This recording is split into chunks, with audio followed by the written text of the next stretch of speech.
ఈరోజు తమిళనాడు సాంబార్ చేస్తున్నాము. ఇవన్నీ వెజిటేబుల్స్, ఇది sambar powder, Toor dal, moong dal, salt, chilli powder, haldi, sambar powder. ఇది కొన్నది, మళ్ళీ ఇది హోమ్ మేడ్ కూడా చేయాలి. వెజిటేబుల్స్ ఇవి, టామ్రెండ్. దీనికి ఇంగ్రీడియంట్స్ ఇవి. ఇప్పుడు ఏమొచ్చి ఫస్ట్ జాగరీ కూడా కావాలి. ఇవి ఉన్నాయి కదా, కందిపప్పు, చనడాల్, బ్లాక్ పెప్పర్, ధనియా, మేతి, రెడ్ చిల్లీ, జీరా ఇవన్నీ మిక్స్గా చేసి ఫ్రై చేసి అప్పుడు పౌడర్ చేసి సాంబార్ పౌడర్గా ఉంచుకోవచ్చు. ఫ్రై చేయాలి బాగా దీనిలోని. ఈ లోపల కందిపప్పు, పెసరపప్పు కొంచెం వాష్ చేసి ఫస్ట్ వాష్ చేయాలి.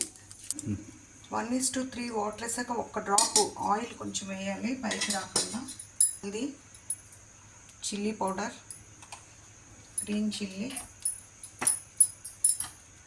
టొమాటో వేసి టామ్రెండ్ వాష్ చేసి ఇందులోనే ఇది దించేయాలి.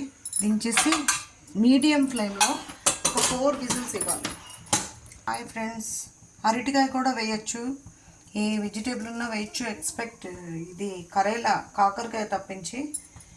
ఇక్కడ నేను రెడ్ దుంప, ఉల్లిపాయలు, ములక్కాయ, గుమ్మడికాయ, ముల్లంగి, అరటికాయ, బ్రింజాల్, ఇది వంకాయ, ఉల్లిపాయ అన్నీ కలిపి ఇవి వేరేగా సాల్ట్ వేసి, సాల్ట్ హల్దీ వేసి కొంచెం ఫ్రై చేస్తాం.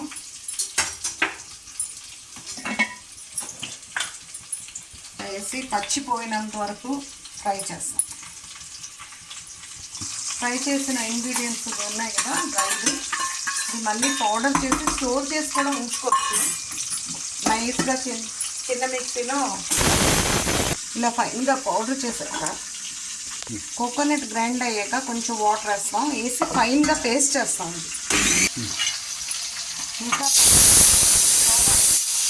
పచ్చి పప్పు ఇలా ఉడికింది కదండి, ఈ చింతపండు వాటర్ ఏమొచ్చి ఈ వెజిటేబుల్స్లో ఫ్రై అండ్ వెజిటేబుల్స్లో వేస్తాం. వెజిటేబుల్స్ హాఫ్ బాయిల్ అయ్యాక ఈ ఉడికించిన పప్పు స్మాష్ చేసి ఇందులో వేయాలి. ఇంట్లోనే కొంచెం చిల్లీ పౌడరు, బ్యాలెన్స్ కోసం జాగేరి, సాంబార్ పౌడరు వేసి కొంచెం బాగా కొంచెం వెజిటేబుల్స్ ఉడికాక ఆ పేస్ట్ ఉంది కదా కోకోనట్ సాంబార్ పౌడర్ పేస్ట్ లాస్ట్లో వేయాలి. ఇంకా బాయిల్ అయ్యాక బాగా బాయిల్ అవ్వాలి.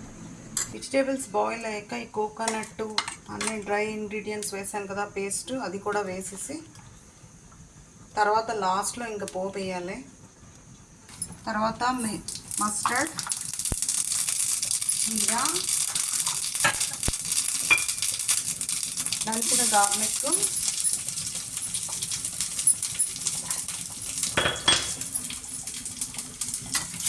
కరియాపత్తా, డ్రై రెడ్ చిల్లీ,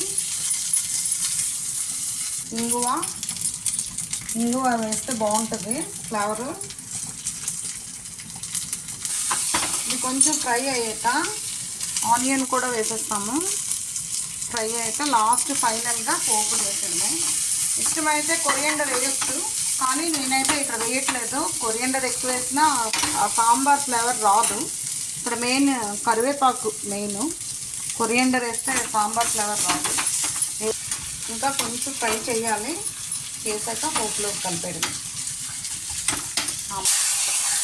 నా పోపు వేగిపోయాక సాంబార్ వేస్తాం. ఇది రైస్తో, ఇడ్లీతో అన్నిటితో బాగానే ఉంటుంది సాంబారు, తమిళనాడు సాంబార్.